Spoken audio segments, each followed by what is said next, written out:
ମୟୂର ପୁଚ୍ଛ। ଏହି କାହାଣୀଟିକୁ ଥରେ ନିଶ୍ଚିତ ମନ ଦେଇ ଶୁଣନ୍ତୁ। ଭଗବାନ ଶ୍ରୀରାମଙ୍କର ବନବାସ କାଳର କଥା। ବନବାସ କାଳରେ ଥରେ ମା ସୀତାଙ୍କୁ ଶୋଷ ଲାଗିଲା। ଗହଳ ବଣରେ କେଉଁଠାରେ ପାଣି ନାହିଁ। ରାମଚନ୍ଦ୍ର ମହାପ୍ରଭୁ ପାଣି ଖୋଜିଲେ, କୋଉଠି ପାଣି ନାହିଁ, ଖାଲି ଜଙ୍ଗଲ ହିଁ ଜଙ୍ଗଲ। ରାମଙ୍କ ମନ ଦୁଃଖ ହେଲା। ସେ କାତର ହୋଇ ନିବେଦନ କଲେ, ହେ ବନ ଦେବତା, ଦୟାକରି ମୋତେ ବତାଇ ଦିଅ କେଉଁଠାରେ ପାଣି ମିଳିବ। ବାଟ ଦେଖାଇ ଦିଅ। ସୀତା ମାଆଙ୍କର ଶୋଷ ବେଳକୁ ବେଳ ବଢ଼ିଲା। ଏଭଳି ଏକ ବିକଳ ସମୟରେ ଗୋଟିଏ ମୟୂର ପକ୍ଷୀ ଆସିଲା। ସେ ଶ୍ରୀରାମଙ୍କୁ କହିଲା, ପ୍ରଭୁ, ମୁଁ ଆପଣଙ୍କୁ ପାଣି ପାଇଁ ବାଟ ଦେଖାଇ ଦେବି। କିଛି ଦୂରରେ ଜଳାଶୟଟିଏ ଅଛି। ପ୍ରଭୁ, ମୁଁ ଆଗେ ଆଗେ ଯିବି, ଆପଣ ମୋ ପଛେ ପଛେ ଯିବେ, କିନ୍ତୁ ଟିକେ ଅସୁବିଧା ଅଛି। ରାମ କହିଲେ, ଅସୁବିଧା କ'ଣ? ମୟୂର କହିଲା, ମୁଁ ଉଡ଼ି ଉଡ଼ି ଯିବି, ଆପଣ ଚାଲି ଚାଲି ଯିବେ। ବାଟବଣା ହେବାର ସମ୍ଭାବନା ଅଛି। ଏଣୁ ମୁଁ ଉଡ଼ି ଉଡ଼ି ଗଲାବେଳେ ଗୋଟିଏ ଲେଖାଏଁ ପର ଝାଡ଼ି ଦେଇ ଯିବି। ଆପଣ ସେହି ପରକୁ ଅନୁସରଣ କରି କରି ଚାଲିବେ। ମୟୂରଙ୍କ ପର ଝାଡ଼ିବାର ଏକ ବିଶେଷ ଋତୁ, ବିଶେଷ ଦିନ ଅଛି। ତାହା ଅସମୟରେ ଇଚ୍ଛା ଅନୁସାରେ ଝଡ଼େ ନାହିଁ। ଯଦି ମୟୂର ନିଜ ଇଚ୍ଛାରେ ଅଦିନିଆ ପର ଝାଡ଼େ, ତା'ର ମୃତ୍ୟୁ ହେବା ନିଶ୍ଚିତ।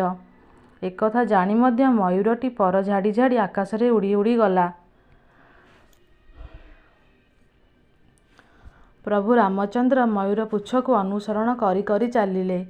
ଜଳାଶୟ ନିକଟରେ ପହଞ୍ଚିଲେ, କିନ୍ତୁ ସେତେବେଳକୁ ମୟୂରଟିର ଅବସ୍ଥା ଭଲ ନଥିଲା। ମୃତ୍ୟୁର ଦ୍ୱାରରେ ମୟୂର ପହଞ୍ଚିଥିଲା। ମୟୂରଟି ଶେଷ ନିଶ୍ୱାସ ନେବାବେଳେ ଭାବୁଛି, ସେ କେଡ଼େ ଭାଗ୍ୟବାନ କି ଯେ ଜଗତର ଶୋଷ ମେଣ୍ଟାଇବା ବାଲା। ସେପରି ପ୍ରଭୁଙ୍କ ତୃଷ୍ଣା ନିବାରଣରେ ସେ ସାହାଯ୍ୟ କରିବାର ସୁଯୋଗ ତାକୁ ମିଳିଲା। ଭାବିଲା, ମୋର ଜୀବନ ଧନ୍ୟ ହୋଇଗଲା। ଆଉ ଜୀବନରେ କିଛି ଶେଷ ଇଚ୍ଛା ନାହିଁ। ଆଉ କିଛି ସମୟ ପରେ ମୟୂର ମରିବ।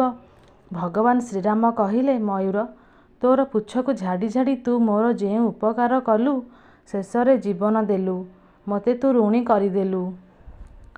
ମୋ ଉପରେ ଯେଉଁ ଋଣ ବୋଝ ଲଦିଦେଲୁ, ତାହା ମୁଁ ଏ ଜନ୍ମରେ ଶୁଝି ପାରିବି ନାହିଁ। ମୁଁ କଥା ଦେଉଛି, ଆର ଜନ୍ମରେ ତୋର ଋଣ ନିଶ୍ଚିତ ପରିଶୋଧ କରିବି। ତୋର ପୁଚ୍ଛକୁ ମୋର ମୁଣ୍ଡରେ ସାରା ଜୀବନ ଧାରଣ କରି ତୋର ଋଣ ଶୁଝିବି। ମୟୂରଟି ସେହି କଥା ଶୁଣି ସେଠାରେ ଆନନ୍ଦରେ ଦେହତ୍ୟାଗ କଲା।